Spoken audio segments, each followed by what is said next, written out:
장모님, 오늘 반찬이 좀 심하네요. 고기는 하나도 없고 전부 나물이에요. 회사에서 하루 종일 일하고 와서 이런 것만 먹으면 기운이 안 나요.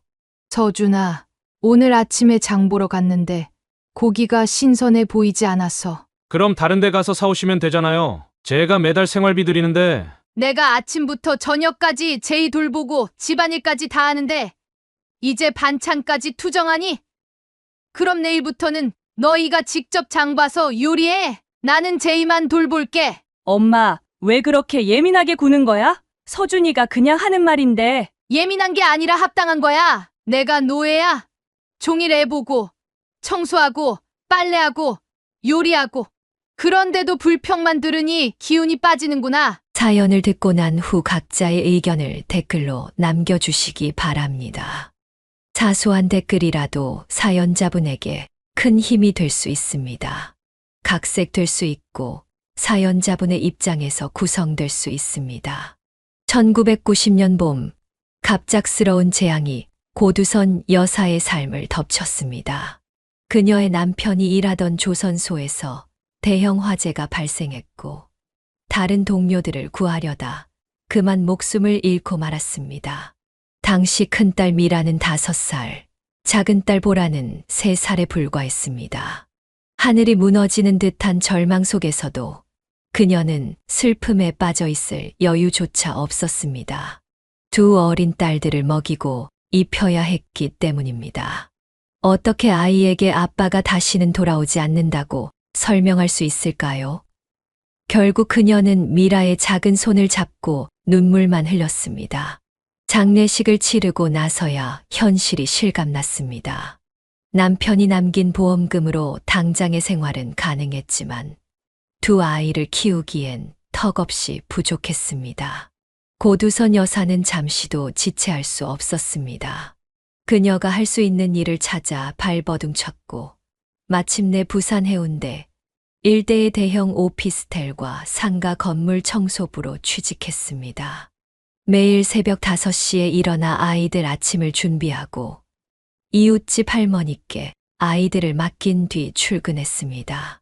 오전 7시부터 오후 3시까지 빌딩 구석구석을 닦고 쓸며 하루를 보내고 아이들이 학교에서 돌아오기 전에 집으로 달려갔습니다. 그녀의 하루는 분 단위로 쪼개어 사용해야 했습니다. 두선 씨, 여기 화장실 바닥 다시 한번 볼래요? 아직도 찌든 때가 남아있네. 건물 관리인의 지시에 그녀는 묵묵히 다시 무릎을 꿇고 바닥을 닦았습니다. 손은 세제와 물에 불어 거칠어졌고 허리는 항상 아팠지만 그런 통증은 참을 수 있었습니다. 참을 수 없는 것은 사람들의 무시하는 시선이었습니다.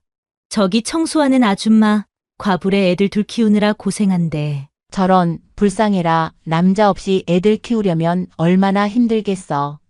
귓가에 들리는 수군거림에 그녀는 고개를 더 숙였습니다. 동정이든 멸시든 남의 시선은 그녀를 더 아프게 했습니다. 하지만 그녀는 자존심을 지키기 위해 누구에게도 도움을 청하지 않았습니다. 혼자서도 아이들을 잘 키울 수 있다는 것을 증명하고 싶었습니다. 저녁이면 그녀는 종종 이웃의 빨래를 대신 해주거나 문방구에서 아르바이트를 하며 추가 수입을 올렸습니다. 밤 10시가 넘어서야 집에 돌아오면 아이들은 대부분 잠들어 있었습니다. 그녀는 조용히 아이들의 얼굴을 쓰다듬으며 하루의 피로를 달랬습니다. 우리 미라, 보라, 엄마가 너무 바빠서 미안해. 하지만 곧 더 나아질 거야. 그녀는 아이들의 이불을 덮어주며 속삭였습니다. 때론 너무 지쳐 눈물이 날 때도 있었지만 그녀는 결코 포기하지 않았습니다. 봄, 여름, 가을, 겨울이 반복되는 동안 그녀는 쉼 없이 달렸습니다. 아이들이 학교에 들어가고 조금씩 자라나는 모습을 보는 것이 그녀의 유일한 기쁨이었습니다. 엄마, 오늘 선생님이 가족 그림 그리래. 나 아빠 얼굴이 잘 생각 안 나. 작은 딸 보라의 말에 그녀는 남편의 사진을 꺼내 보여주며 위로했습니다. 아빠는 하늘나라에서 우리 보라 지켜보고 있어. 그림 잘 그려서 아빠한테 보여드리자. 고두선 여사는 자신의 슬픔보다 아이들의 상처를 어루만지는 데 더 많은 에너지를 쏟았습니다. 그녀는 남편 없이도 두 딸이 씩씩하게 자라길 바랐습니다. 그리고 그 힘든 시간 속에서도 그녀는 조금씩 자신만의 단단함을 키워가고 있었습니다. 세월이 흐르며 두 자매는 마치 물과 기름처럼 완전히 다른 성향을 보이기 시작했습니다. 미라는 초등학교에 입학하면서부터 그녀의 고집불통 성격이 더욱 두드러졌습니다. 친구들 사이에서도 자기 의견만 강하게 주장하다 자주 다투었고, 집에서는 자신의 요구가 즉시 들어맞지 않으면 방바닥에 드러누워 발버둥치며 울음소리를 온 집안에 울려 퍼지게 했습니다. 10살 배기 미라가 학용품 하나 때문에 거실을 뒤집어 놓자 고두선 여사는 더 이상 참을 수 없었습니다. 그녀는 단호하게 미라의 팔을 잡아 방으로 들어가게 했습니다. 미라야, 이렇게 떼쓰면 절대 안 돼. 엄마가 못 사준다는 게 아니라 지금 당장은 어렵다는 거야. 다음 주에 월급 받으면 사줄게. 다른 애들은 다 갖고 있는데 나만 없으면 내가 얼마나 창피한데. 엄마는 내 마음도 몰라주고. 세상의 모든 게 내 마음대로 되진 않아. 참고 기다릴 줄도 알아야 어른이 되는 거야. 고두선 여사는 단호한 태도로 미라를 훈육했지만 밤중에 혼자 일기를 쓸 때면 자신의 방식이 맞는지 의문이 들기도 했습니다. 내가 너무 엄하게 대하나 아이들에게 충분한 사랑을 주지 못하고 있는 건 아닐까. 그럴 때마다 그녀는 남편의 사진을 보며 마음의 위안을 구했습니다. 중학교에 진학한 미라는 더욱 예민해졌습니다.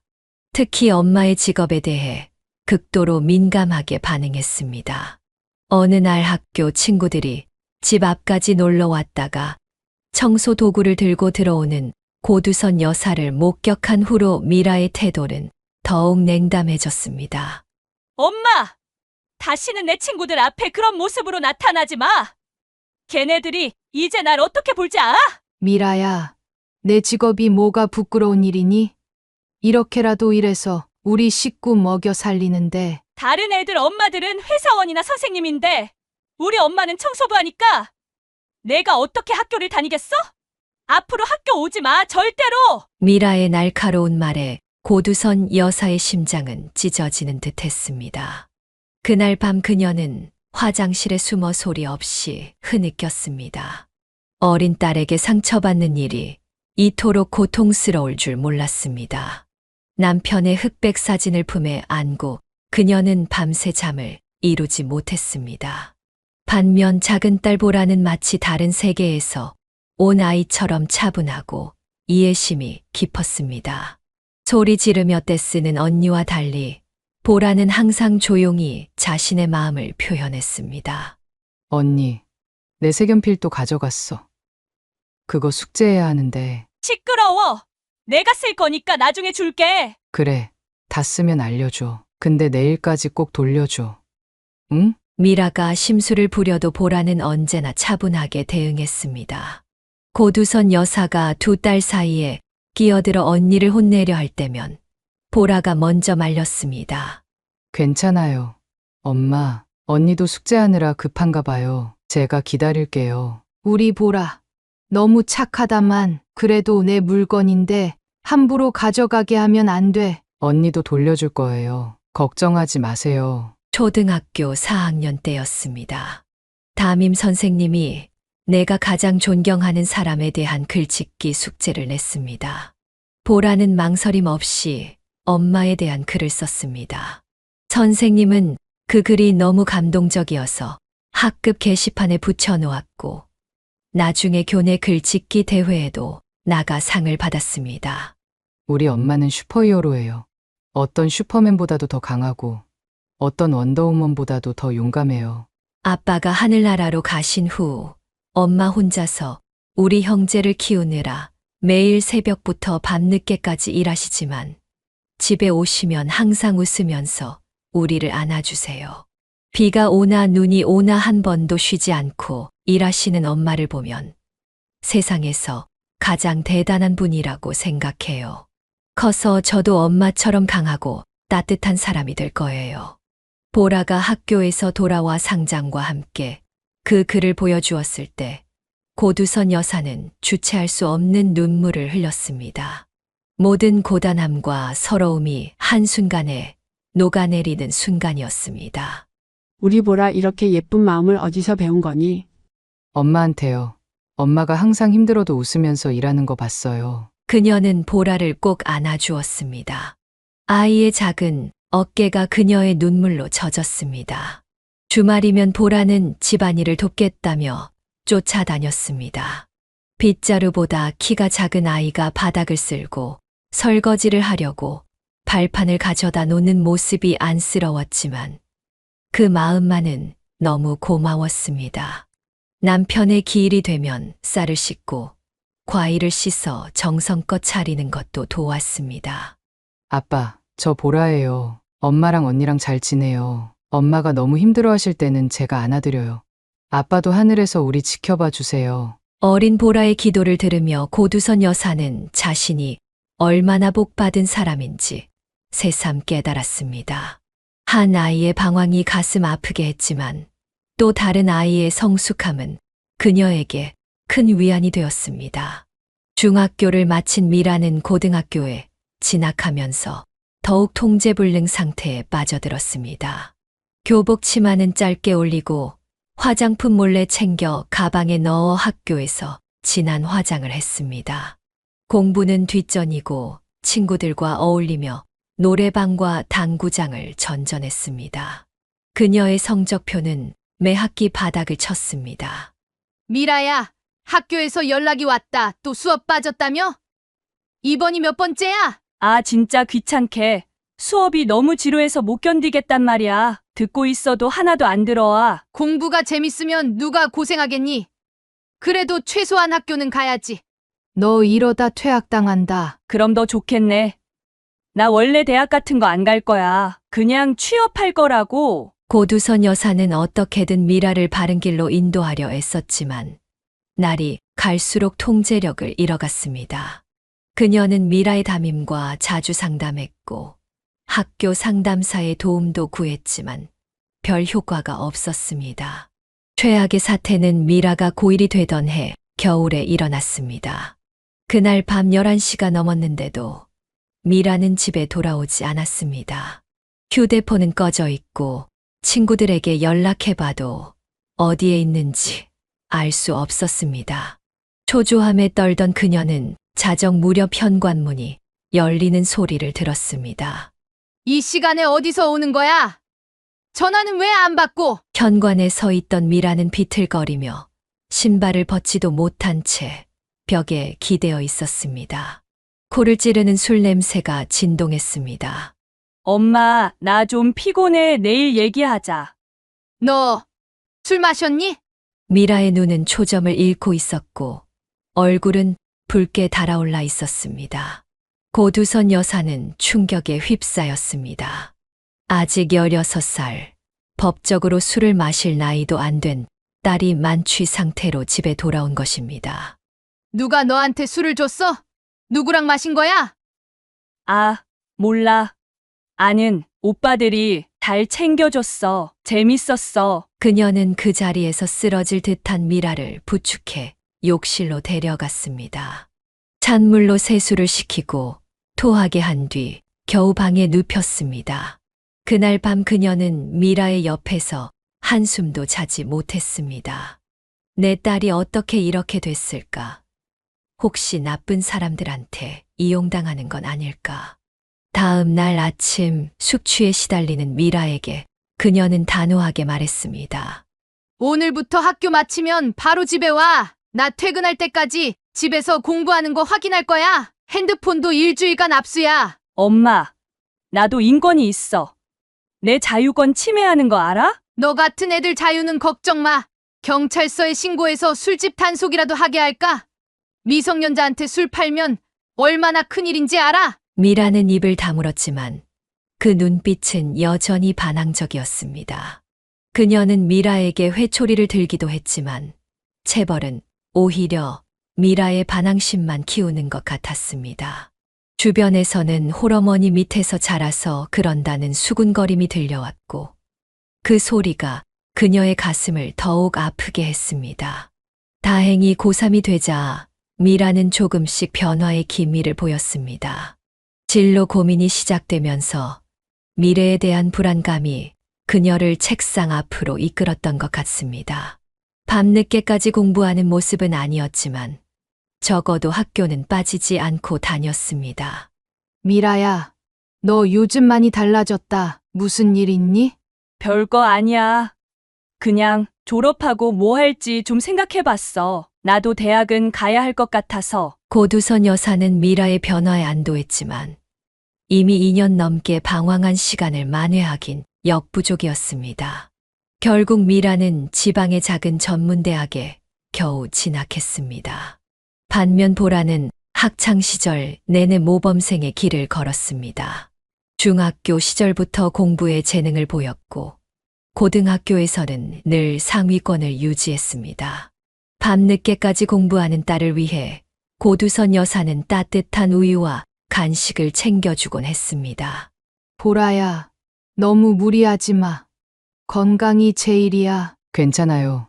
엄마 조금만 더 하면 원하는 대학 갈 수 있을 것 같아요. 엄마 고생한 만큼 제가 보답해야죠. 너는 그냥 건강하게 자라는 것만으로도 엄마한테 큰 선물이야. 노력의 결실로 보라는 부산의 명문대학교 경영학과에 합격했습니다. 합격 소식을 들은 날 고두선 여사는 평소 아끼던 돈을 털어 특별히 갈비찜을 해주며 축하해 주었습니다. 대학생이 된 두 자매의 격차는 더욱 벌어졌습니다. 미라는 전문대에서도 학업에 열중하지 않고 아르바이트와 놀기에 바빴습니다. 겨우 졸업한 후에는 작은 중소기업 사무직으로 취직했지만 직장 생활도 오래 유지하지 못했습니다. 보라가 명문대학에서 우수한 성적으로 공부하며 공무원 시험을 준비한다는 소식에 미라는 심한 열등감을 느꼈습니다. 그녀는 종종 집에 와서 보라에게 시비를 걸었습니다. 야, 명문대 나온다고 뭐가 달라? 결국 여자는 시집 가면 그만이야. 그렇게 공부해서 뭐 하게? 언니, 왜 자꾸 그런 말을 해? 내가 언제 대학 자랑했어? 네 표정에서 다 보여. 나는 언니랑 달라라는 그 눈빛. 언니가 자꾸 그렇게 생각하니까 그렇게 보이는 거 아닐까? 보라가 공무원 시험을 준비한다고 했을 때도 미라는 냉소적인 반응을 보였습니다. 공무원? 요즘 경쟁률이 얼마나 높은데 너같이 사회 경험도 없는 애가 붙을 리가 없어. 차라리 취직해서 경력 쌓는 게 낫지. 언니, 나 나름대로 계획이 있어. 제발 부정적인 말 좀 그만해. 난 현실적인 조언을 해주는 거야. 나중에 떨어져서 상처받지 말라고. 그런데 예상을 뒤엎고 보라는 첫 시험에서 당당히 합격했습니다. 25의 나이에 안정적인 공무원이 된 것입니다. 이 소식에 미라는 겉으로는 축하한다고 했지만 내심 시샘이 심했습니다. 공무원이 뭐 대단해? 월급도 박봉이고 매일 민원인들한테 치이는 일이잖아. 난 그런 거 못해. 미라의 계속되는 비난에 평소 참기만 하던 보라가 마침내 폭발했습니다. 언니, 이제 그만해. 내가 뭘 어쨌길래 자꾸 이렇게 공격해. 내가 열심히 산 건데 그걸 인정 못 해주는 언니가 이상해. 뭐? 동생이 언니한테 대들어? 언니, 나 더 이상 어린애 아니야. 언니라고 참아주는 거지. 이러면 나도 가만히 있을 수 없어. 이 사건 이후 미라는 보라에게 함부로 대하지 못하게 되었습니다. 고두선 여사는 두 딸 사이의 갈등을 지켜보며 마음 아팠지만 보라가 자신을 지킬 수 있는 강한 여성으로 성장한 것에 은근한 뿌듯함도 느꼈습니다. 대학을 졸업한 후에도 미라의 방황은 끝나지 않았습니다. 취업을 했다는 소식에 고두선 여사는 안도했지만 그 안도감은 오래가지 못했습니다.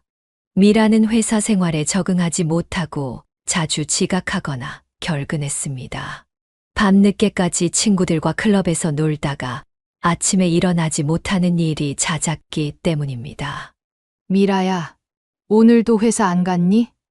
이제 두 번째 경고라며? 에이, 뭐 그렇게 심각하게 얘기해. 팀장이 나 좀 봐준대. 내일부터 잘 다닐게. 너 회사 다니는 거 맞아? 매일 밤늦게 들어오더니 이제 아예 새벽에 들어오고 이게 어디 정상적인 직장인의 생활이야? 엄마는 왜 나한테만 그래? 보라도 회식한다고 늦게 들어오잖아. 보라는 일찍 출근해서 늦게 퇴근하는 거지. 너처럼 술 마시고 춤추러 다니는 게 아니라고. 고두선 여사는 미라의 행동에 점점 인내심이 바닥나고 있었습니다. 미라는 세 번째 직장을 또 스스로 그만두고 2달 넘게 구직 활동도 하지 않은 채 집에서 빈둥거렸습니다. 일을 하지 않으니 생활 패턴도 완전히 깨졌습니다. 낮에는 늦잠을 자고 밤에는 친구들과 놀러 나가는 생활이 반복되었습니다. 더 큰 문제는 집안일에 대한 무관심이었습니다. 미라는 자신의 방은 물론이고 집안 곳곳에 옷가지와 먹다 남은 음식, 화장품 등을 아무데나 두고 다녔습니다. 욕실을 사용한 후 머리카락도 치우지 않고 씻은 옷은 세탁기에 넣지도 않았습니다. 모든 뒤치다꺼리는 고두선 여사와 가끔 집에 오는 보라의 몫이었습니다. 어느 일요일 아침 고두선 여사는 부엌에서 설거지를 하다가 미라가 어젯밤 친구들과 야식으로 시켜 먹고 그대로 방치해 둔 치킨 상자와 맥주 캔들을 발견했습니다. 그녀의 인내심은 한계에 도달했습니다. 미라야, 나와봐. 당장. 늦잠을 자고 있던 미라가 부스스한 모습으로 방에서 나왔습니다. 왜 그래, 엄마? 아침부터 소리 지르고. 이게 뭐니? 이렇게 더럽게 놔두고 자. 이제 30 다 되어가는 성인이 이게 말이 돼? 아, 나중에 치우려고 했어. 너무 피곤해서 일단 자려고. 나중에? 언제? 내가 언제 스스로 치운 적 있어? 나랑 보라가 다 해주길 바라지? 미라는 짜증스러운 표정으로 대답했습니다. 됐어. 치우면 되잖아. 뭘 그렇게 예민하게 구냐. 그 무심한 태도에 고두선 여사는 더 이상 참을 수 없었습니다. 그녀는 미라를 바라보며 단호하게 말했습니다. 이제 독립해라. 나가서 내 집 마련해서 살아. 뭐? 갑자기 왜 그래? 나 지금 돈도 없고 취직도 안 됐는데. 그런 말 할 때가 아니야. 내가 언제까지 이렇게 살 거니?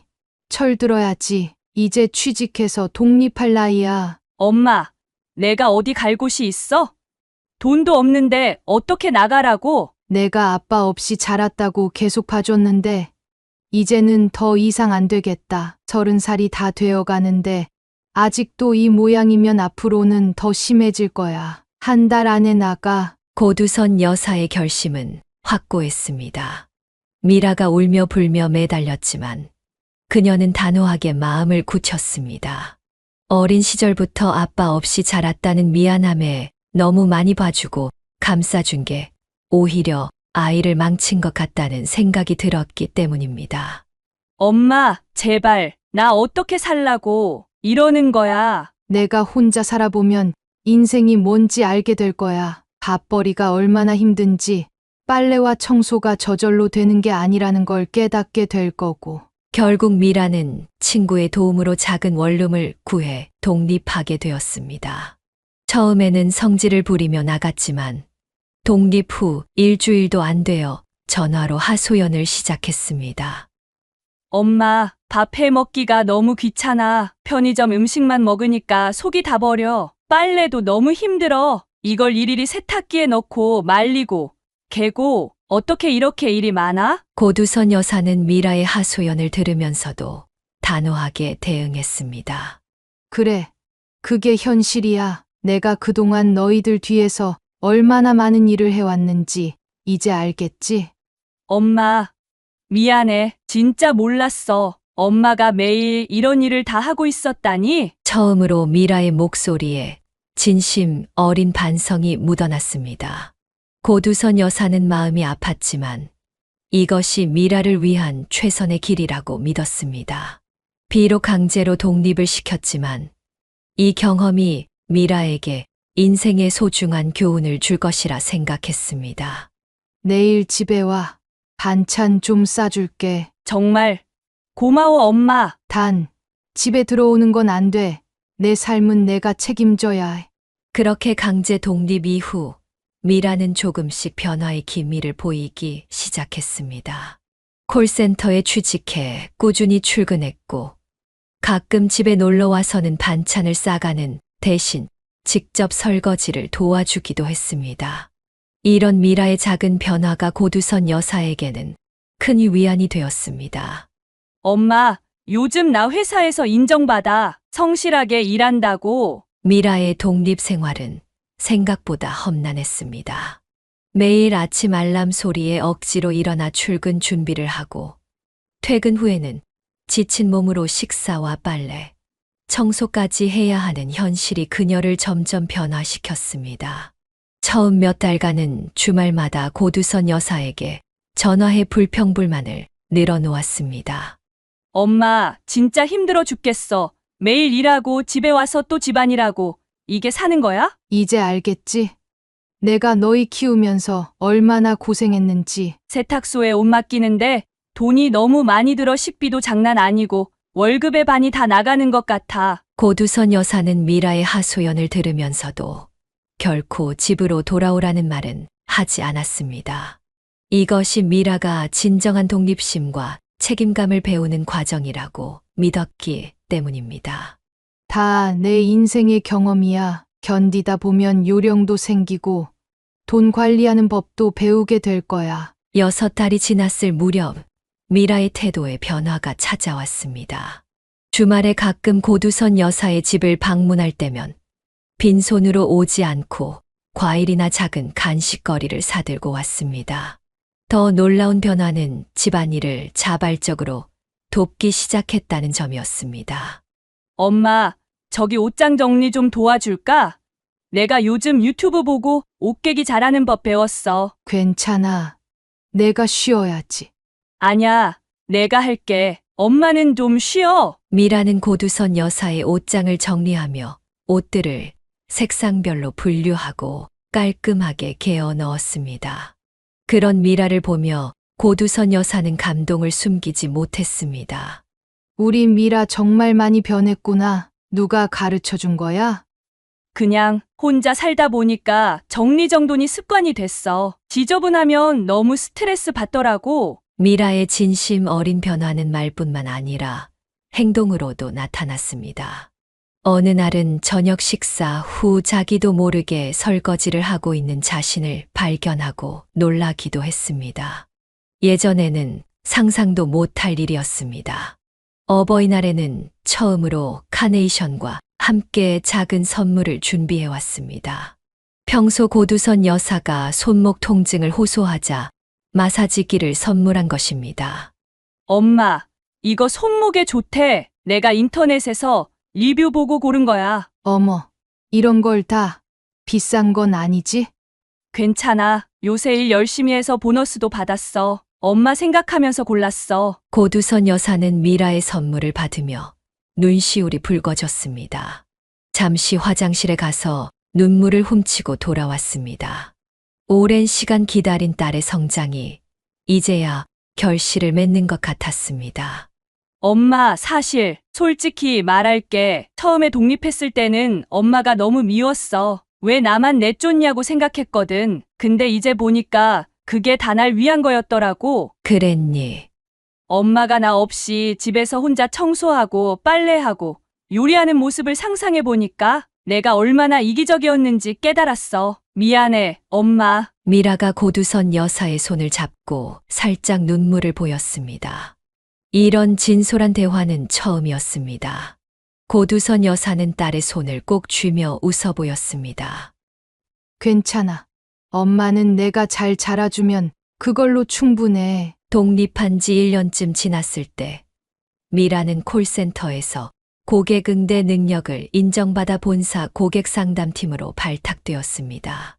월급도 오르고 업무 환경도 좋아졌다는 소식을 들은 고두선 여사는 마음이 놓였습니다.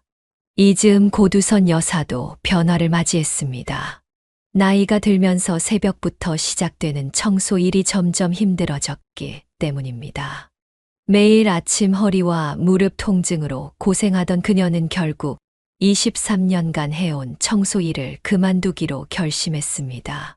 이제 내 나이가 어디야. 몸이 예전 같지 않아. 오랜 세월 아끼고 모아둔 돈으로 그녀는 집 근처의 작은 반찬 가게를 열었습니다. 건물 청소를 하며 여러 식당과 사무실, 구내식당 주방장들과 친분을 쌓았고 그들에게 음식 솜씨가 좋다는 칭찬을 자주 들었기 때문에 용기를 낼 수 있었습니다. 깔끔한 위생 상태와 정성스러운 음식 맛으로 단골 손님이 늘어났고 이제는 오전에 만든 반찬이 저녁 전에 모두 팔리는 날도 많아졌습니다. 반찬 가게를 운영하면서 고두선 여사는 더 이상 새벽에 일어나 허리를 굽히며 청소를 하지 않아도 되었고 자신의 요리 솜씨를 인정받는 기쁨도 느낄 수 있었습니다.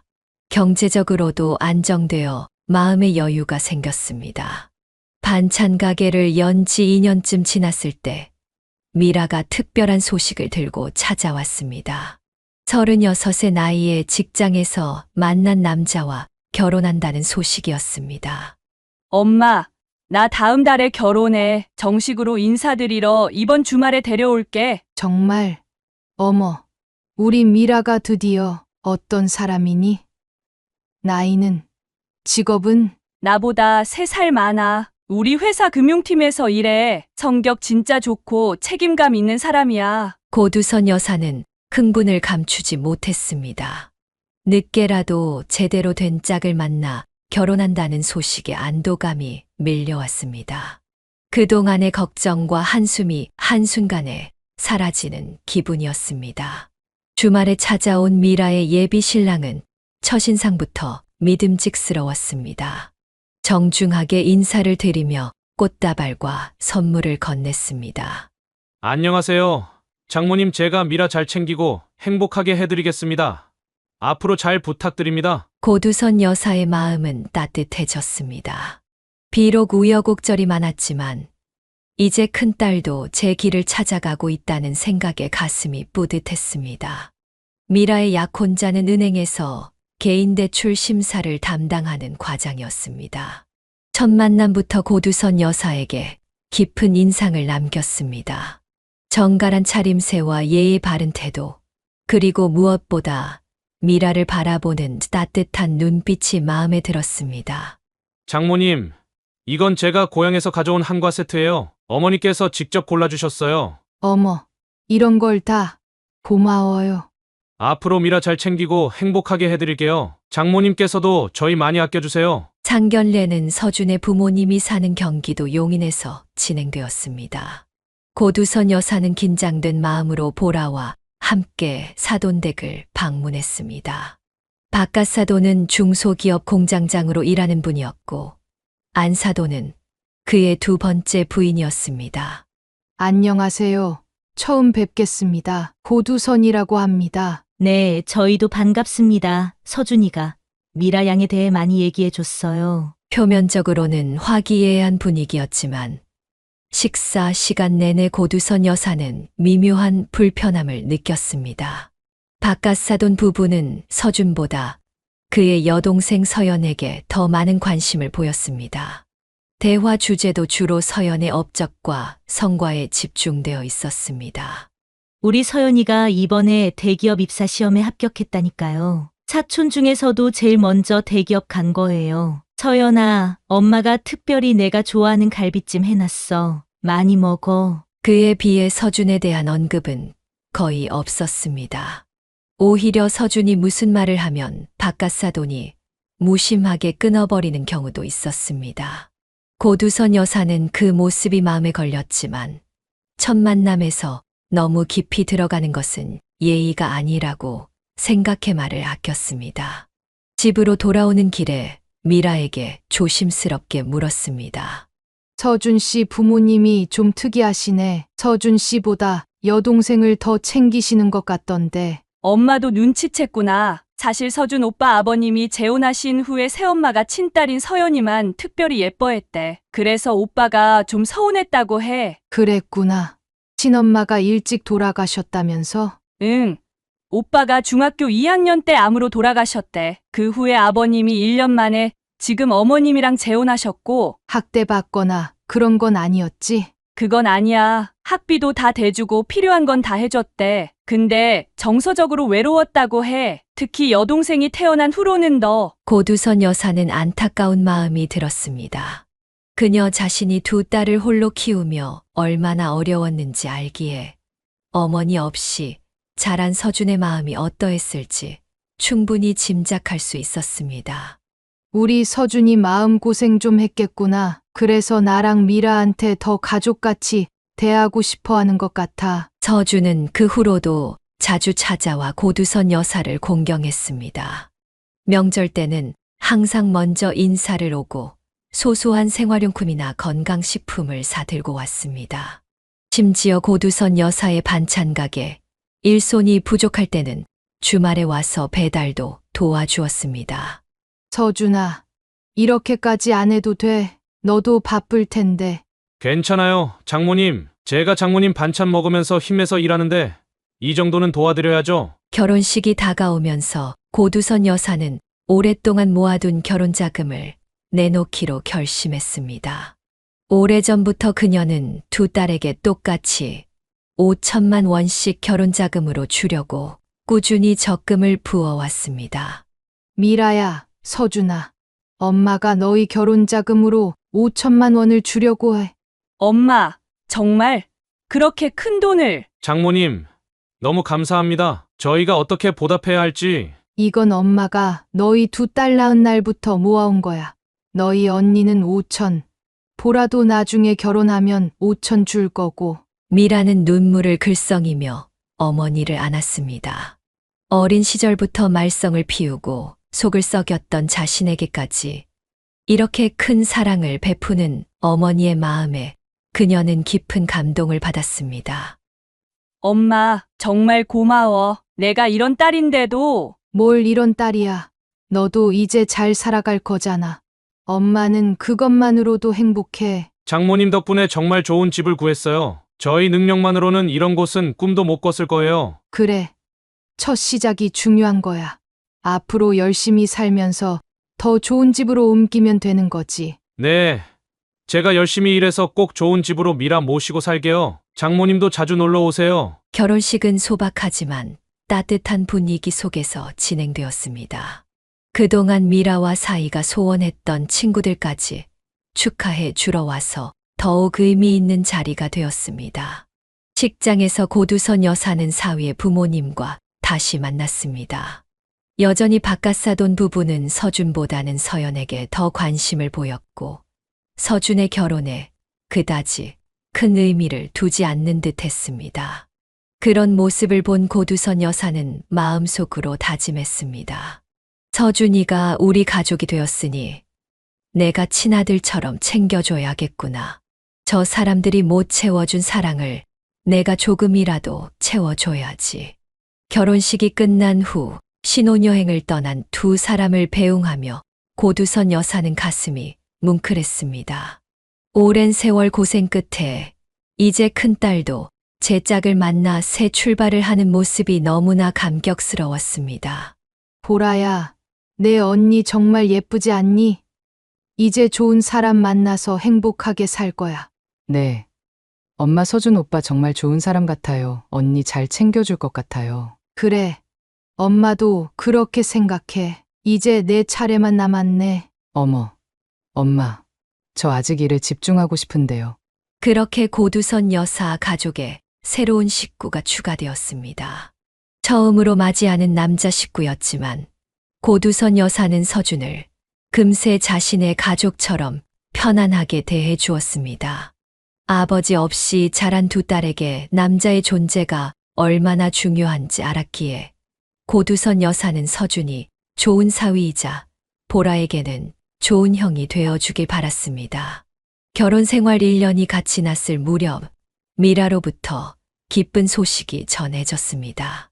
평소와 달리 긴장한 목소리로 전화를 걸어온 미라는 말을 더듬었습니다. 엄마, 나 그게 임신했어 2달 됐대. 전화기 너머로 들리는 소식에 고두선 여사의 가슴은 벅차올랐습니다. 첫 손주의 소식이었습니다. 그녀는 감격의 목소리가 떨렸습니다. 정말 우리 미라가 엄마가 된다고? 아이고, 이게 얼마나 기쁜 일이야. 서준이도 알아? 응. 어제 같이 병원 가서 확인했어. 오빠가 더 좋아하더라. 아빠 된다고 어쩔 줄 모르겠다고. 당장 고두선 여사는 미란의 집으로 달려갔습니다. 가는 길에 마트에 들러 영양제와 과일, 임산부용 간식거리까지 한아름 사들고 갔습니다. 미라와 서준은 아직 얼떨떨한 표정으로 그녀를 맞이했습니다. 장모님, 저 아빠 돼요. 아직도 실감이 안 나요. 그럼 우리 서준이가 좋은 아빠가 될 거야. 축하한다. 얘들아, 고두선 여사는 그날부터 임신한 딸을 위해 정성을 쏟기 시작했습니다. 매주 건강에 좋은 반찬을 싸들고 방문했고 출산 준비물 쇼핑도 함께 다녔습니다. 그녀는 용돈을 모아 비싼 유모차와 아기 침대, 옷가지 등을 선물했습니다. 엄마, 이렇게까지 안 사줘도 돼. 우리가 알아서 할게. 아이고, 내 첫 손주인데 안 사주면 누구한테 사주겠니? 내가 이런 거 사주는 거 평생 꿈꿔왔어. 장모님, 저희보다 더 신경 써주셔서 정말 감사해요. 저희 부모님은 아직 실감을 못 하시는지 별 반응이 없으세요. 서준의 말을 들으며 고두선 여사는 더욱 정성을 다했습니다. 사돈집에서 관심이 적다면 그녀라도 더 챙겨주어야 한다는 생각이 들었기 때문입니다. 10달의 기다림 끝에 드디어 손녀가 태어났습니다. 출산 소식을 들은 고두선 여사는 손 떨리는 마음으로 병원을 찾았습니다. 신생아실 앞에서 작은 아기를 바라보는 순간 그녀의 눈에서는 행복한 눈물이 흘러내렸습니다. 우리 제이, 할머니 손녀 맞지? 아이고, 미라 닮아서 예쁘기도 해라. 엄마, 정말 고마워. 내가 이렇게 약할 줄 몰랐어. 엄마 없었으면 어쩔 뻔했어. 그래, 출산은 누구나 힘들어. 너도 엄마 됐으니 이제 내 마음 조금은 알겠지? 미라는 출산의 고통을 겪은 후 어머니에 대한 감사함이 더욱 깊어졌습니다. 산후조리원에서 퇴원한 후에도 고두선 여사는 미란의 집에 자주 머물며 산모의 회복과 신생아 돌봄을 도왔습니다. 엄마, 진짜 내가 엄마한테 얼마나 못된 짓을 했는지 이제야 깨달았어. 이렇게 힘든 걸 엄마 혼자서 우리 둘을 키웠다니? 괜찮아. 그게 다 엄마의 역할이야. 이제 너도 제이한테 좋은 엄마가 되렴. 아기가 태어난 지 10달쯤 지났을 때 미라와 서준은 고두선 여사를 찾아와 심각한 표정으로 이야기를 꺼냈습니다. 두 사람은 거실 소파에 나란히 앉아 손을 꼭 잡고 있었습니다. 엄마, 우리가 부탁 하나 해도 될까? 그래. 무슨 일인데? 사실 우리가 외벌이로 살려니 너무 빠듯해. 내가 회사 그만둔 후로 생활비가 반으로 줄었는데 아기 용품이랑 분유값은 엄청 나가고. 서준이 미라의 말을 이어받았습니다. 장모님, 제 월급으로는 생활비, 대출 이자 내고 나면 저축할 여력이 없어요. 이러다가는 영영 전세살이만 하게 될 것 같고. 그래서 우리가 생각했는데 엄마가 제이 좀 봐주실 수 있을까? 나 다시 취직하려고. 두 사람의 간절한 눈빛에 고두선 여사는 잠시 생각에 잠겼습니다. 솔직히 이른을 바라보는 나이에 어린 아이를 돌보는 일은 체력적으로 쉽지 않았습니다. 하지만 자신이 아니면 누가 아이를 돌봐줄 수 있을까 하는 생각에 마음이 기울었습니다. 우리가 장모님께 매달 30만 원이라도 드리겠습니다. 많진 않지만. 돈은 됐다. 그런데 나도 이제 나이가 있어서 힘들 수 있어. 그래도 우리 제이 위해서라면 해볼게. 사실 고두선 여사는 최근 반찬 가게를 접은 상태였습니다. 상가 월세가 급등해 더 이상 수익을 내기 어려워졌기 때문입니다. 노후 자금은 충분히 모아놓은 상태였고 이제는 휴식을 취하려던 참이었습니다. 그러나 손녀를 돌봐야 한다는 생각에 그녀는 다시 바쁜 일상으로 돌아가기로 결심했습니다. 엄마, 정말 감사해. 우리가 열심히 돈 모아서 빨리 자리 잡을게. 이 3년만 도와줘. 그렇게 고두선 여사의 손주 돌보기가 시작되었습니다. 평일에는 미란의 집에서 지내며 아침 일찍부터 저녁 늦게까지 제희를 돌봤습니다. 이유식 준비하고 기저귀 갈아주고 재우고 목욕시키는 일상이 반복되었습니다. 그뿐만 아니라 집안일까지 자연스럽게 그녀의 몫이 되었습니다. 미라와 서준이 퇴근하면 저녁 식사까지 준비해 놓았고 주말에 먹을 반찬도 미리 만들어 냉장고에 넣어두었습니다. 금요일 저녁이면 자신의 집으로 돌아가 주말을 보내고 월요일 아침 일찍 다시 미란의 집으로 향했습니다. 엄마, 이게 다 뭐야? 이렇게 많이 해놓지 않아도 돼. 괜찮아. 너희 바쁘니까 이렇게라도 도와줘야지. 우리 제이도 잘 먹어야 쑥쑥 크잖아. 처음에는 미라와 서준도 고두선 여사의 수고에 감사하며 주말이면 특별히 외식을 시켜주거나 선물을 사주기도 했습니다. 하지만 시간이 지날수록 그런 감사의 표현은 점점 줄어들었고 고두선 여사의 헌신은 당연한 것으로 여겨지기 시작했습니다. 그럼에도 고두선 여사는 불평 없이 손녀를 돌봤습니다. 제희가 첫걸음말을 떼고 첫말을 할 때의 기쁨은 모든 피로를 잊게 만들었습니다. 하루 종일 할머니를 연호하며 따라다니는 제희의 모습에 그녀의 마음은 녹아내렸습니다. 하지만 매일 반복되는 육아의 고단함은 이른을 바라보는 그녀의 체력을 서서히 갉아먹고 있었습니다. 아기 제이가 태어난 지 넉 달이 지나자 고두선 여사의 돌봄에 익숙해진 미라 부부의 태도가 미묘하게 변하기 시작했습니다. 처음에는 엄마 덕분에라는 말을 자주 하던 미라가 이제는 그녀의 도움을 당연하게 여기는 모습을 보였습니다. 아침에 출근할 때면 짧게 인사만 하고 나가더니 퇴근해서는 지친 모습으로 소파에 누워 휴대폰만 들여다보았습니다. 6달쯤 지났을 때의 일이었습니다. 제희를 재우고 설거지를 마친 고두선 여사가 피곤한 몸을 이끌고 거실로 나오자 미라가 무심코 말을 던졌습니다. 우리 집 정말 지저분하다. 안 그래? 엄마, 내일 청소기 좀 돌려줄래? 제이 낮잠 잘 때 시간 있잖아. 고두선 여사는 잠시 할 말을 잃었습니다. 그녀는 이미 아침부터 저녁까지 아기를 돌보느라 허리 한 번 제대로 펴지 못하고 있었습니다. 그런데 이제 청소까지 자신의 몫이 되어야 한다니요. 미라야, 엄마가 제이 돌보는 것만 해도 충분히 힘들어. 청소는 너희가 주말에 하면 안 될까? 엄마도 참, 그냥 좀 도와달라는 건데 뭘 그렇게 심각하게 받아들여? 나는 회사에서 하루 종일 일하고 오는데 엄마는 제이랑 집에만 있잖아. 그거 얼마나 한다고. 미라의 말에 고두선 여사는 가슴이 아팠지만 손녀를 위해 참기로 했습니다. 그날부터 그녀의 일과에 청소가 추가되었고 점차 빨래, 설거지까지 모든 집안일이 그녀의 책임이 되어갔습니다. 한 달 후 서준마저 그녀에게 요구하기 시작했습니다. 퇴근 후 냉장고를 열어보더니 실망한 표정을 지었습니다. 장모님, 저기 내일 점심 도시락 좀 싸주실 수 있을까요? 회사 구내 식당이 리모델링 중이라. 아, 그래. 해줄게. 그리고 가능하시면 김치찌개 같은 걸로 해주세요. 요새 계속 채식만 먹어서 좀 지겨워요. 사위의 불만에 고두선 여사는 눈살을 찌푸렸습니다. 좋은 식재료로 정성껏 만든 반찬인데 이제는 그것마저도 불평의 대상이 되었습니다.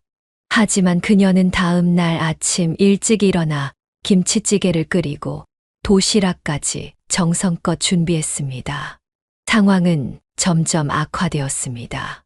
어느 날 저녁 미라는 제희의 수프를 한 입 먹어보더니 얼굴을 찌푸렸습니다. 엄마, 이게 뭐야? 너무 짜잖아. 애기 음식인데 소금을 이렇게 많이 넣어? 그렇게 짜지 않은데 내가 맛봤을 땐 괜찮았는데. 엄마 입맛이 낮아져서 그런 거 아니야? 애한테 이런 음식 먹이면 어떡해? 성장에 안 좋다고! 고두선 여사는 억울했지만 말대꾸하지 않았습니다. 하지만 마음속 깊이 상처를 입었습니다. 평생 요리를 해왔고 반찬 가게도 운영했던 그녀의 요리 실력을 의심받는 기분이었기 때문입니다. 서준도 점점 그녀를 함부로 대하기 시작했습니다. 어느 날 퇴근 후 식탁에 앉아 저녁 식사를 하던 그가 갑자기 밥그릇을 내려놓았습니다. 장모님, 오늘 반찬이 좀 심하네요. 고기는 하나도 없고 전부 나물이에요. 회사에서 하루 종일 일하고 와서 이런 것만 먹으면 기운이 안 나요. 서준아, 오늘 아침에 장 보러 갔는데 고기가 신선해 보이지 않아서. 그럼 다른 데 가서 사오시면 되잖아요. 제가 매달 생활비 드리는데. 그 말에 고두선 여사는 더 이상 참을 수 없었습니다. 그녀는 젓가락을 내려놓고 단호하게 말했습니다. 내가 아침부터 저녁까지 제이 돌보고 집안일까지 다 하는데 이제 반찬까지 투정하니? 그럼 내일부터는 너희가 직접 장 봐서 요리해. 나는 제이만 돌볼게. 미라가 황급히 나섰습니다. 엄마, 왜 그렇게 예민하게 구는 거야? 서준이가 그냥 하는 말인데. 예민한 게 아니라 합당한 거야. 내가 노예야. 종일 애 보고 청소하고 빨래하고 요리하고. 그런데도 불평만 들으니 기운이 빠지는구나. 이 사건 이후 고두선 여사는 명확한 선을 그었습니다. 그녀는 손녀 돌봄과 최소한의 청소만 담당하겠다고 선언했습니다. 더 이상 미라 부부의 식사나 빨래, 심부름 등은 하지 않기로 했습니다. 앞으로 너희 둘이 먹을 저녁은 직접 차려 먹어. 나는 제이 밥만 챙길 거야. 그녀의 단호한 태도에 미라 부부는 처음에는 어색해했지만 곧 그들만의 대책을 마련했습니다. 퇴근 후에는 둘이서만 외식을 하고 들어오는 날이 잦아졌고 주말에도 제의를 고두선 여사에게 맡기고 둘만의 시간을 보내려 했습니다. 어느 날 저녁 외식을 마치고 들어온 미라 부부를 보며 고두선 여사는 냉소적으로 말했습니다. 외식하고 왔구나. 돈이 넘쳐나나 보네. 엄마, 우리도 가끔 둘만의 시간이 필요하잖아. 맨날 집에만 있으면 답답해. 그래. 얼마 전엔 생활비가 빠듯해서 내가 30만 원 받고 일해야 한다면서? 그런데 외식할 돈은 있어? 서준이 민망한 듯 말했습니다. 장모님, 저희 정말 싼 데서 먹고 왔어요. 그냥 기분 전환 삼아. 싼데. 그럼 다음부턴 나도 데려가. 나도 기분 전환하고 싶으니까. 미라와 서준은 말문이 막혔습니다. 그들의 이기적인 행동이 고두선 여사에게 얼마나 상처를 주었는지 조금은 깨닫는 순간이었지만 근본적인 태도 변화로 이어지지는 않았습니다. 이런 일상이 반복되면서 고두선 여사와 미라 부부 사이의 갈등은 점점 깊어졌습니다. 고두선 여사는 손녀 제이에 대한 사랑만으로 버티고 있었지만 그녀의 인내심은 한계에 다다르고 있었습니다. 가끔은 자신의 집으로 돌아가 홀로 쉬고 싶었지만 제이에 대한 책임감이 그녀를 붙잡았습니다. 갈등이 고조되던 5월의 어느 금요일 결정적인 사건이 발생했습니다. 고두선 여사는 그 주 초에 미라에게 분명히 말해두었습니다. 이번 주말은 허리 통증이 심해져서 자신의 집에서 쉬어야 한다고 말입니다. 오랜 육아 스트레스와 집안일로 그녀의 건강은 점점 악화되고 있었습니다. 미라야, 이번 주말은 어머니가 좀 쉬어야겠어. 허리가 너무 아파서 도저히 못 버티겠다. 엄마, 그래도 우리 주말에 좀 쉬어야 하는데 할 수 없지 뭐 알았어. 미라는 마지못해 수긍하는 듯 했고 고두선 여사는 금요일 저녁에는 집에 가서 푹 쉴 수 있다는 생각에 마음을 달랬습니다. 하지만 금요일 오후 5시 미라에게 연락을 했지만 전화를 받지 않았습니다. 여러 번 통화를 시도한 끝에 그녀는 불안한 마음에 서준에게 전화를 걸었습니다. 서준아, 미라 좀 바꿔줄래? 전화를 안 받네. 아, 장모님, 저희가 지금 그러니까. 서준의 머뭇거리는 말투에 고두선 여사는 불길한 예감을 느꼈습니다. 너희 지금 어디야? 퇴근했지? 저희가 사실 지금 통영 가는 길이에요. 주말 여행 계획이 있어서. 뭐라고? 통영? 그녀의 목소리가 높아졌습니다. 분명히 주말에는 자신이 집에 간다고 했는데 그들은 그녀에게 알리지도 않고 여행을 떠난 것입니다. 누가 제이를 봐? 너희 둘이 그냥 가버리면 애는 어쩌라고? 그 순간 미라가 전화를 건네받았습니다.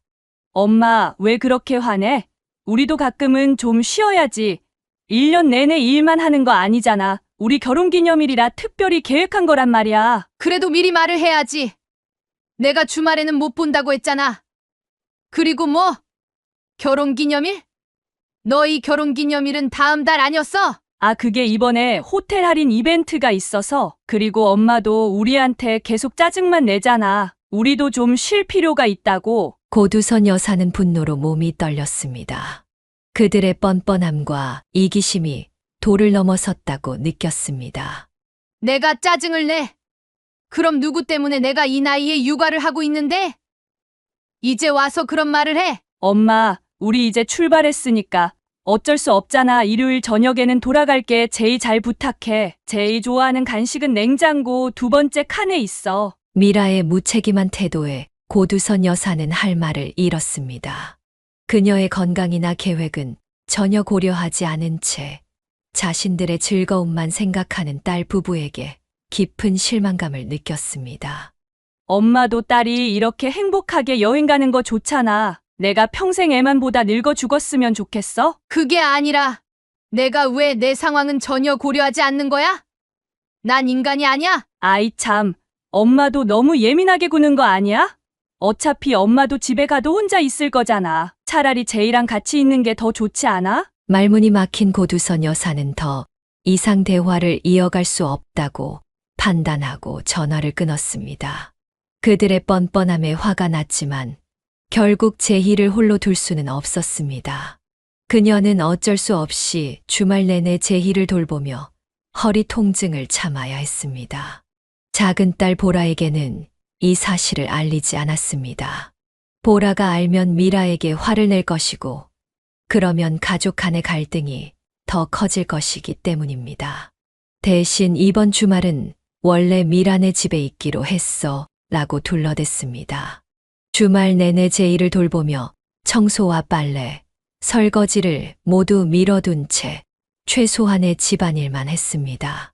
그녀의 마음속에는 분노가 쌓여갔지만 제희를 위해 표정 관리를 했습니다. 일요일 저녁 8시 미라 부부가 돌아왔습니다.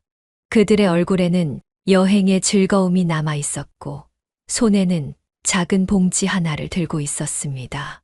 엄마 다녀왔어. 제이는 잘 있었어? 그래, 잘 있었어. 냉랭한 고두선 여사의 반응에 미라는 어색한 웃음을 지었습니다. 이거 엄마 주려고 가져온 거야. 미라가 건넨 것은 뜯긴 꿀빵 봉지였습니다. 이미 몇 개는 먹은 듯 했습니다. 고두선 여사는 말없이 그것을 받았습니다. 서준이 주방으로 가더니 놀란 목소리로 외쳤습니다. 어머, 이게 뭐예요? 설거지도 안 하고 쓰레기도 안 버리고 장모님, 왜 이런 걸 다 방치해 놓으셨어요? 그 말에 고두선 여사의 인내심이 한계에 달했습니다. 내가 왜 너희 더러운 그릇을 치워야 되지? 너희 둘이 목요일 밤에 배달 음식 시켜 먹고 그대로 방치한 거잖아. 나도 제이 보는 것만으로도 충분히 힘들어. 서준은 어이없다는 표정으로 미라를 쳐다봤습니다. 당신이 분명히 장모님께 설거지 부탁했다며? 아니, 엄마가 자기가 알아서 한다고 해서. 미라의 거짓말에 고두선 여사는 더욱 화가 났습니다. 그때 미라가 치명적인 한마디를 내뱉었습니다. 솔직히 엄마, 집안일이 뭐가 그렇게 힘들다고 그래? 평생 청소랑 빨래만 했으면서 청소부 일하면서 온갖 더러운 것도 다 치웠잖아. 그런데 왜 자기 딸 집은 못 치워줘? 그리고 엄마 때문에 내가 어릴 때 얼마나 창피했는지 알아? 너네 엄마 청소부지. 이런 소리 듣는 거 이제라도 나 좀 도와주면 안 돼? 매달 30만 원이나 주는데. 고두선 여사는 그 말에 온몸이 얼어붙는 느낌이었습니다.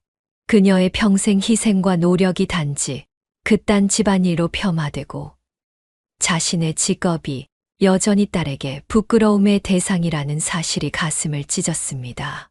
그리고 30만 원이라는 말은 그녀의 모성애와 희생을 단순한 거래, 관계로 격화시키는 모욕이었습니다.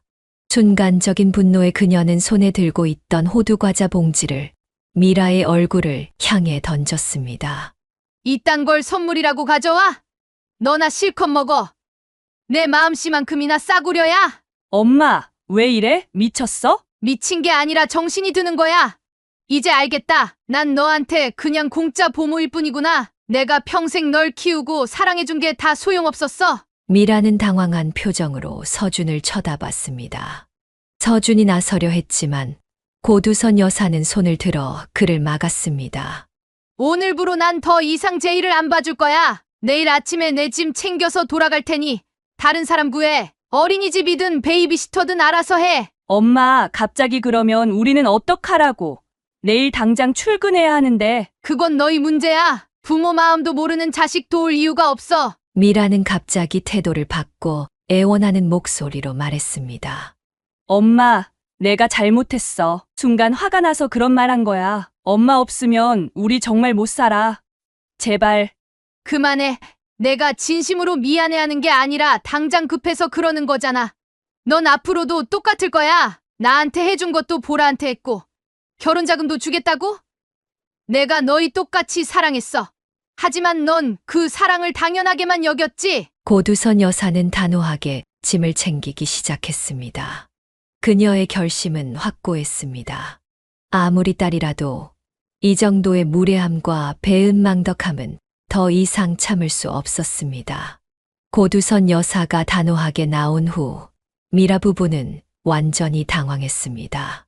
그들은 그녀가 정말로 떠날 것이라고 생각하지 않았기 때문입니다. 다음 날 아침 고두선 여사는 짐을 싸서 집을 나섰습니다.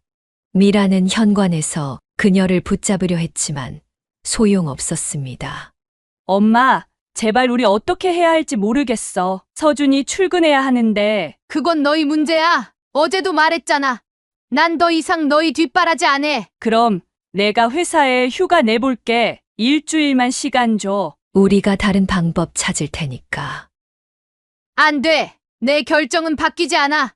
내가 이제라도 제대로 엄마 노릇해봐. 그러다 보면 내 마음도 이해할 수 있을 거야. 고두선 여사는 단호하게 미라의 집을 떠났습니다.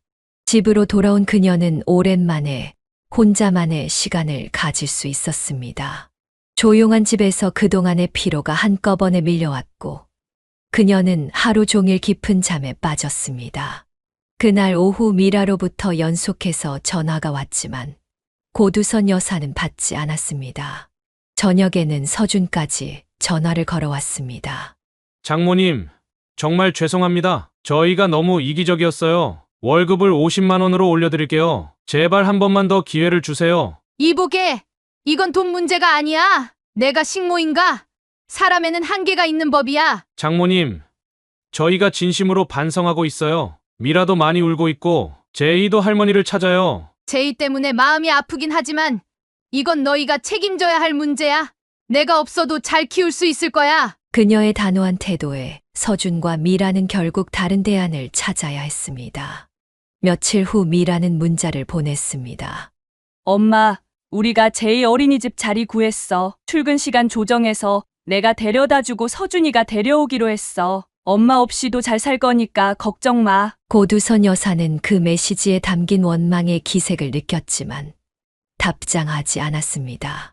그들이 스스로 문제를 해결하는 것이 결국은 모두에게 좋은 일이라고 생각했기 때문입니다. 그 사이 보라에게 모든 이야기가 전해졌습니다. 어느 저녁 퇴근 후 보라가 분노에 차서 고두선 여사의 집을 찾아왔습니다. 엄마, 언니네 집에 갔다 왔어. 그 인간들이 대체 무슨 짓을 한 거야? 내가 너무 화가 나서 말도 제대로 못했어. 보라야, 엄마가 말리려고 했는데 넌 어떻게 알았니? 언니가 내게 전화해서 엄마가 갑자기 제이 안 봐준다고 했대. 그래서 내가 이유를 물었지. 말을 돌리길래 직접 가봤어. 보라는 미라의 집에 가서 크게 싸웠다고 했습니다. 심지어 결혼 선물로 줬던 고급 오븐까지 들고 왔습니다. 그 비싼 오븐은 왜 가져왔어? 내가 선물한 거잖아. 그런 인간들한테 내 정성 들인 선물 놔두고 싶지 않았어. 그리고 언니한테 확실히 말했어. 2번 다시 언니라고 부르지 않겠다고. 엄마를 이렇게 이용하고 상처 준 사람은 내 가족이 아니라고. 고두선 여사는 보라의 격한 반응에 마음이 아팠지만 한편으로는 자신을 위해 그렇게까지 분노해 주는 딸이 있다는 것에 위안을 받았습니다. 보라야, 그래도 언니니까 너무 심하게 말하진 말았어야지. 엄마, 왜 아직도 언니 편을 들어요? 언니가 평생 엄마 뒤에서 엄마 직업 비웃고, 엄마 희생만 요구하고, 그런데도 엄마는 계속 참고 봐주고, 정말 이해 못해요. 그 후로 미라는 몇 번 더 연락을 시도했지만 고두선 여사는 단호하게 거절했습니다. 미라의 핸드폰 번호를 차단하진 않았지만 그녀의 문자에 답장하지 않았습니다. 엄마, 제이가 할머니 보고 싶대. 한 번만 봐주면 안 될까? 그런 문자에도 고두선 여사는 냉정함을 유지했습니다. 제이가 보고 싶은 마음은 컸지만 미라에게 또다시 이용당하고 싶지 않았기 때문입니다. 시간이 흘러 고두선 여사의 생활은 조금씩 안정을 찾아갔습니다. 집 근처 복지관에서 요리 강좌를 듣기도 하고 오랫동안 만나지 못했던 친구들도 다시 만나기 시작했습니다. 그렇게 6개월 정도가 지났을 때 보라가 특별한 소식을 들고 찾아왔습니다. 엄마, 나 곧 결혼할 것 같아. 정말 어떤 사람인데? 소방서에서 만난 선배예요. 정말 좋은 사람이에요. 다음 주에 엄마 뵈러 같이 올게요. 보라가 데려온 남자친구 윤재호는 소방서에서 구조대장으로 일하는 성실한 청년이었습니다. 첫 만남부터 공손하고 따뜻한 태도로 고두선 여사의 마음을 사로잡았습니다. 처음 뵙겠습니다. 어머님 보라가 항상 어머님 자랑을 많이 했습니다. 혼자서 2딸을 키우시느라 고생 많으셨다고요. 아이고, 보라가 그런 얘기까지 다 했구나. 별거 아니에요. 아닙니다. 정말 대단하신 것 같아요. 저도 어릴 때 어머니를 일찍 여의고 할머니 손에 자라서 어머님 같은 분이 얼마나 위대한지 잘 알고 있습니다. 재호의 진솔한 이야기에 고두선 여사는 마음이 따뜻해졌습니다. 보라가 좋은 짝을 만난 것 같아 안심이 되었습니다. 결혼 준비가 진행되는 동안 고두선 여사는 중요한 결정을 내렸습니다. 그녀는 자신이 살고 있는 집을 팔아 보라의 신혼집 마련을 돕기로 한 것입니다. 큰딸이 결혼할 때도 5천만 원을 주었으니 작은 딸에게도 공평하게 주고 싶었습니다. 보라야, 엄마가 집을 팔아서 너희 신혼집 마련하는데 보탤까? 엄마, 안 돼요. 엄마 집 팔면 어디서 살아요? 우리는 지금 전셋집 알아보고 있으니까 신경 쓰지 마세요. 내가 너희 언니한테도 5천만 원 줬잖아. 너한테도 그 정도는 해주고 싶어. 그냥 5천만 원만 주세요. 집까지 팔 필요 없어요. 그리고 엄마는 어디서 사실 건데요? 엄마 고향에 작은 집 하나 마련할까 해. 거기 집값도 싸고 텃밭도 가꿀 수 있고. 보라는 처음에는 강하게 반대했지만 고두선 여사의 결정은 확고했습니다. 그러던 어느 날 보라와 재호가 함께 찾아와 의외의 제안을 했습니다. 엄마, 우리가 한 가지 제안이 있어요. 엄마 집 팔면 생길 돈하고 우리가 모은 돈을 합쳐서 좀 더 넓은 집을 사는 거예요. 그리고 엄마도 함께 살자는 거죠. 보라의 말에 고두선 여사는 놀라움을 감추지 못했습니다. 어린 신혼부부가 시어머니와 함께 산다는 것은 요즘 시대에 흔치 않은 일이었습니다. 무슨 소리니? 신혼부부가 왜 나 같은 늙은이랑 살려고 해? 너희끼리 사는 게 더 좋지. 재호가 진지한 표정으로 말을 이었습니다. 어머님, 사실 이 제안은 제가 먼저 꺼냈어요. 보라가 항상 어머님 걱정을 많이 하는 걸 보면서 함께 사는 것이 모두에게 좋을 것 같다고 생각했거든요. 그래도 젊은 사람들이 늙은이 때문에 불편하게 살면 안 되지. 나는 혼자서도 잘 살 수 있어. 보라가 어머니의 손을 꼭 잡았습니다. 엄마, 우리한테는 엄마가 함께 사는 게 절대 불편한 게 아니에요. 오히려 더 행복할 것 같아요. 엄마가 혼자 계시면 내가 더 불안하고 마음이 아파요. 고두선 여사의 눈에서는 뜨거운 눈물이 흘러내렸습니다. 딸의 진심 어린 마음이 그녀의 가슴을 따뜻하게 데웠습니다. 내가 정말 그래도 되겠니? 나야 너무 고맙지만 신혼부부한테 민폐가 될까봐. 재호가 확신에 찬 목소리로 말했습니다. 전혀 민폐 아닙니다. 오히려 어머님이 계시면 저희가 더 안정된 가정을 꾸릴 수 있을 것 같아요. 그리고 솔직히 제가 교대 근무라 보라 혼자 있는 시간이 많거든요. 어머님이 함께 계시면 서로 의지가 될 것 같아요. 이 말에 고두선 여사는 더욱 감동했습니다. 사위들 사람의 배려심과 따뜻한 마음씨가 느껴졌기 때문입니다. 보라야, 재호야, 정말 고맙다. 엄마가 오래 살아서 너희 도움이 필요할 때가 올지도 모르는데. 어머님, 저희가 어머님께 받은 은혜를 평생 갚을게요. 보라를 이렇게 훌륭하게 키워주신 것만으로도 저는 이미 큰 빚을 졌어요. 그렇게 셋이 함께 살 집을 알아보기 시작했습니다. 고두선 여사의 집을 팔고 보라와 재호가 모은 돈을 합쳐 부산 해운대 근처에 넓고 깨끗한 아파트를 구할 수 있었습니다. 방 3개의 거실이 넓은 집으로 고두선 여사에게도 독립된 공간이 있었습니다. 이 모든 과정에서 미라에게는 아무런 소식을 전하지 않았습니다. 관계가 단절된 상태에서 굳이 알릴 필요가 없다고 생각했기 때문입니다. 보라도 언니와는 연락을 끊은 상태였습니다. 새 집으로 이사한 지 일주일 후 예상치 못한 방문객이 찾아왔습니다. 벨소리가 울리고 문을 열자 미라가 서 있었습니다. 그녀의 얼굴은 분노로 일그러져 있었습니다. 엄마, 어떻게 된 거야? 갑자기 집을 팔아? 그것도 나한테는 한마디 말도 없이? 고두선 여사는 놀랐지만 침착하게 대응했습니다. 내가 어떻게 알고 왔니? 동네 아는 언니가 엄마네 집에 이사 온 사람들 봤대. 엄마가 집 팔고 보라네랑 산다는 얘기도 들었고, 그래서 부동산에 가서 물어보니까 이 주소를 알려주더라. 미라의 목소리는 점점 높아졌습니다. 내가 엄마 딸 아니야? 왜 나한테는 말도 안 해? 그리고 보라네 집까지 사줘? 나한테는 고작 5천만 원 주고. 그때 보라가 방에서 나왔습니다. 언니를 보자 그녀의 표정도 굳어졌습니다. 왜 왔어? 우리 집 주소는 어떻게 알았어? 내가 지금 우리 집이라고 했니? 엄마 돈으로 산 집인데. 엄마 돈만 있는 게 아니라 우리 돈도 있어. 그리고 너처럼 엄마한테 이용만 하는 자식이 아니라서 엄마 모시고 사는 거야. 미라의 얼굴이 붉게 달아올랐습니다. 이게 말이 돼? 엄마, 어떻게 나한테는 고작 5천만 원 주고 보라한테는 아파트를 사줄 수가 있어? 이건 명백한 차별이잖아. 고두선 여사는 더 이상 참을 수 없었습니다. 그동안 쌓아온 분노가 한꺼번에 폭발했습니다. 차별. 샘내기 전에 내 행동부터 돌아봐. 내 동생은 나한테 얼마나 잘해줬는데. 보라와 재호가 먼저 나한테 같이 살자고 제안했어. 내가 그렇게 한 적 있니? 오히려 나를 공짜 부모 취급했지. 보라는 나한테 잘해준 만큼 보답받은 거고, 넌 나한테 잘못한 만큼 외면당한 거야. 미라는 어머니의 단호한 태도에 잠시 말문이 막혔지만 곧 다시 화를 내기 시작했습니다. 그래, 난 항상 엄마한테 미운 딸이었지. 내가 뭘 그렇게 잘못했다고 이런 대우를 받아야 해? 난 엄마 딸 아니야? 보라만 딸이야?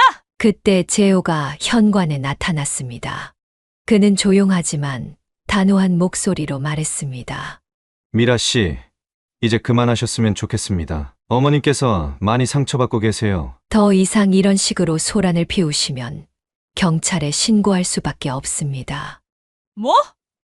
당신이 누군데 나한테 그런 말을 해? 내가 엄마랑 얘기하는데 끼어들지 마! 보라가 언니 앞을 가로막았습니다. 이제 그만해. 우리 집에서 나가줘. 더 이상 엄마 마음 아프게 하지 마. 내가 감히 나한테 나가라고? 내가 왜 나가야 해? 여기 엄마 집이잖아! 아니, 여기는 우리 집이야. 등기부등본 확인해 볼래? 우리 셋 공동 명의로 되어 있어. 더 이상 소란 피우면 진짜 경찰 부를 거야. 결국 미라는 분노와 억울함을 사귀지 못한 채 쫓겨나다시피 집을 나갔습니다. 문이 닫히자 고두선 여사는 소파에 앉아 한숨을 내쉬었습니다. 미안해, 보라야. 엄마 때문에 너희가 이런 일을. 엄마, 전혀 미안해하지 마세요. 언니가 잘못한 거예요. 언니는 항상 자기만 생각하잖아요. 재호도 고두선 여사를 위로했습니다. 어머님, 너무 마음 쓰지 마세요. 가족이란 서로 아끼고 존중하는 사이여야 하는데 미라 씨는 그걸 모르는 것 같아요. 그 후로 미라는 보라의 결혼식에도 참석하지 않았습니다. 고두선 여사는 딸의 불참이 아쉽고 마음 아팠지만 보라와 재호의 따뜻한 배려 속에서 점차 상처를 치유해 나갔습니다. 그녀는 이제 진정한 가족의 의미를 다시 한번 깨닫게 되었습니다. 보라와 재호의 결혼식 이후 고두선 여사의 삶은 평온함과 기쁨으로 가득 찼습니다. 세 사람은 서로를 배려하며 조화롭게 한 집에서 지냈고 가끔 일어나는 사소한 마찰도 대화로 해결하는 건강한 가정을 이루었습니다. 특히 재호는 소방관으로서의 강인함과는 달리 집에서는 누구보다 다정하고 세심한 모습을 보여주었습니다. 어머님, 오늘은 제가 저녁 준비할게요. 어머님이랑 보라는 좀 쉬세요. 아이고, 내가 힘든 일 하고 왔는데 무슨 요리까지 하려고 그래? 어머님은 맨날 저희 먹을 것 해주시는데 가끔은 제가 대접해야죠. 재호는 말뿐만 아니라 행동으로도 고두선 여사를 공경했습니다.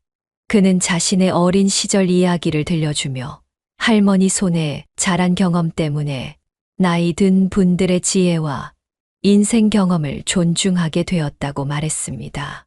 주말이면 고두선 여사를 모시고 드라이브를 가거나 그녀가 좋아하는 산책로를 함께 걷기도 했습니다. 함께 살기 시작한 지 1년이 채 되지 않아 보라가 임신 소식을 전했습니다. 병원에서 확인을 받고 돌아온 보라는 눈물을 글썽이며 어머니를 안았습니다. 엄마, 나 임신했어. 2달 됐대. 아이고, 정말. 우리 보라가 엄마가 된다니. 재호는 더할 나위 없이 기뻐하며 고두선 여사의 손을 꼭 잡았습니다.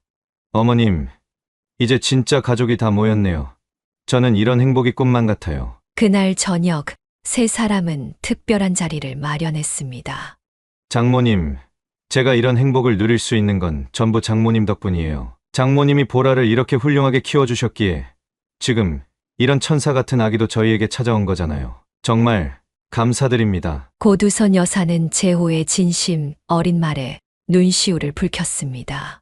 그동안의 고생이 결코 헛되지 않았다는 생각이 들었습니다. 임신 소식 이후 고두선 여사의 역할은 더욱 중요해졌습니다. 그녀는 입덧으로 고생하는 보라를 위해 특별한 음식을 준비하고 임신 중에 조심해야 할 사항들을 귀띔해 주기도 했습니다. 경험에서 우러나오는 그녀의 조언은 초보 부모가 될 보라와 재호에게 큰 도움이 되었습니다. 보라야, 입덧할 때는 생강차가 좋아.